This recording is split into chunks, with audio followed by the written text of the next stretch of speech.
Your order of worship does not credit our singers, my colleague Matthew Cockram and Wright McHarger, our accompanist, who was, of course, Marilyn Ossenjunk, and Mr. Dow, whose first name I don't remember. Jim Dow, who was our guitarist and soloist. We are blessed. But of course, we're blessed every day. Blessed in the sense of gifted, that we have life itself, that we have things before us to make breathing worth doing. That's not true of everyone.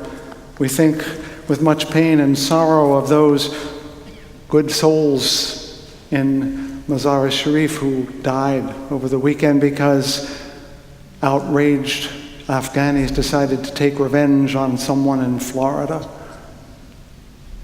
An awful thing. And of course, the gentleman in Florida who is as close to a religious bully as I know, which means someone who baits you into doing something terrible and then manages to make you the bad guy. It's a perfect storm of hate when you think about it. And there's every reason for us to bemoan it and mourn it. Locally, I read in the paper that there's a new cafe on the route that I take between here and my home that isn't open yet. It's going to be a vegetarian and vegan place, and their artwork is grabbing some what might be called retro Soviet motifs. You know, workers looking like this and sickles like this, and apparently inside there's going to be a mural that involves Mr. Che Guevara, the sexy hero of the 60s. And apparently on social media, people are already criticizing them for putting a communist on their walls. According to the newspaper, though, apparently he will not be the only one there on the mural. Ronald Reagan will be there too.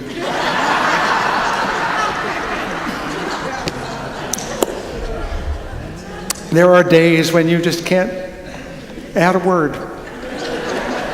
As the song today leaves it very difficult to speak with anything like the poetry that we heard musically from the choir, from our organist, and from our singers today. And yet I must, because here in this space we try to pull something of hope, something of love, something of truth out of the air, something that will sustain us at least through the day, in the rain and the cold, to give us a fragment of spring. So as ever, help me with your thoughts and cares, and join me in those words that I utter every week, asking that these words of my mouth and the meditations of my heart speak only the truth in thy sight, thou who art my rock and my Redeemer. Like I said, I'm trying to reclaim Jesus as a religious liberal. I think it's been a mistake on the part of liberal religion, not us as much as others, but certainly others, to say they're Christian and we're not. It's a little bit like ceding ground. And I know that some of you out there grew up in Christian churches, and some of you consider yourselves Christians, and I'm here to say, right on, you go.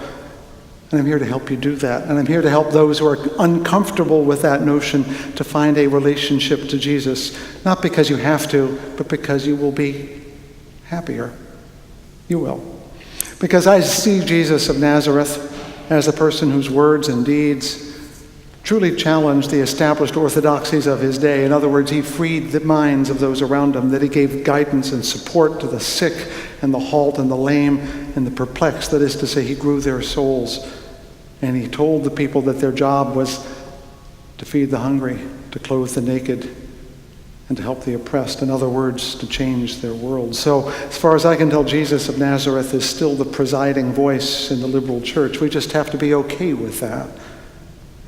Reminds me, and I'm veering off my text, which I do every week, so you should not worry about that there was in the 1970s a gay bashing incident in which some people riding past a notorious gay bar, whatever that means, wherever that was, started hollering the usual epithets, including the one queer. And the men sitting and standing outside the bar said, "Yeah, we're queer, so what?" At some point, it should be okay for us and others to say, "Yeah, we're religious liberals, so what?" It's not an insult.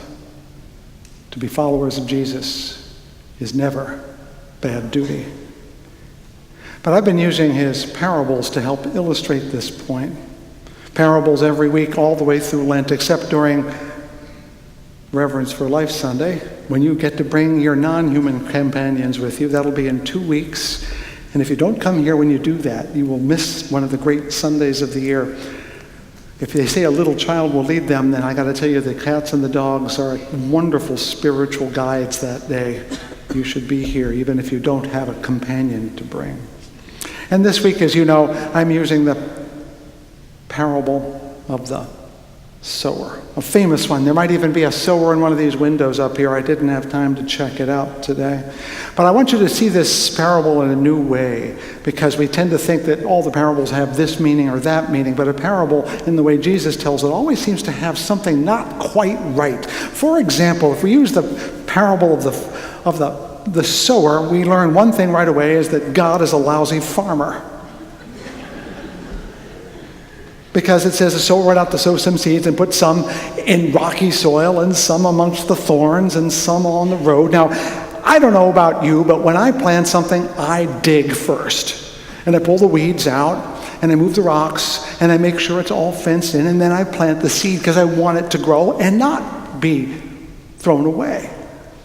So the first image is we should not think of this sower as a farmer. And that's what happens. We tend to think of this as a farmer who went out there.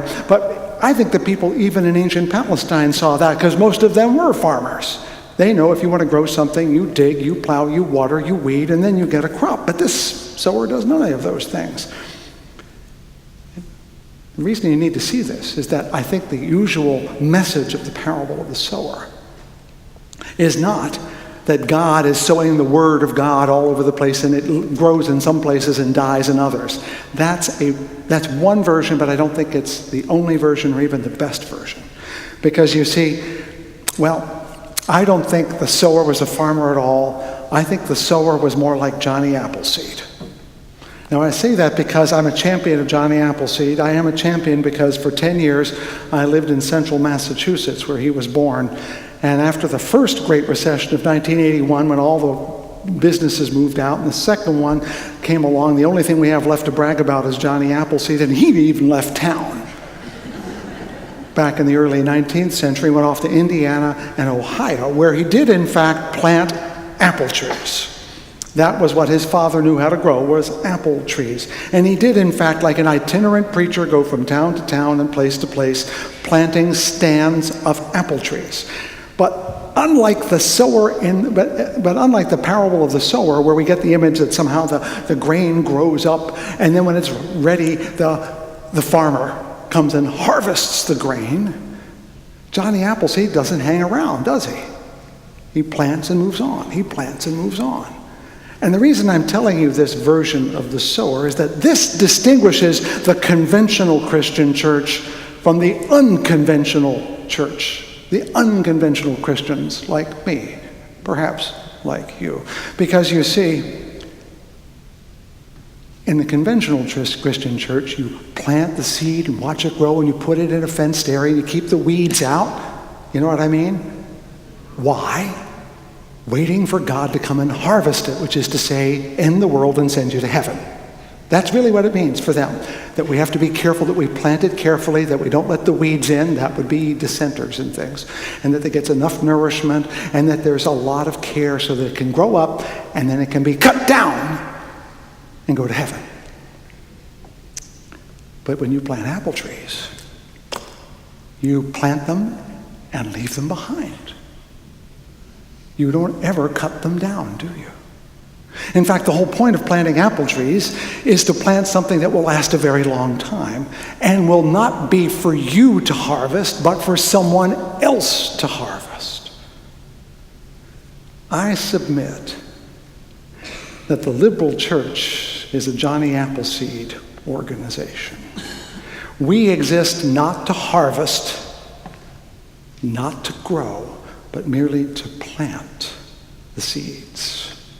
We do not fence our seedlings in because they're meant for the neighborhood to enjoy.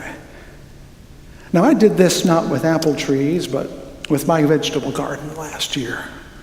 I have a little bitty one out back, and I had some peas and some tomatoes and the usual nonsense, and some lettuce And I want to tell you about the lettuce and the peas and the green beans especially, because as they grew up, we would look out in the early morning as I'm having my coffee, and there would be a bunny.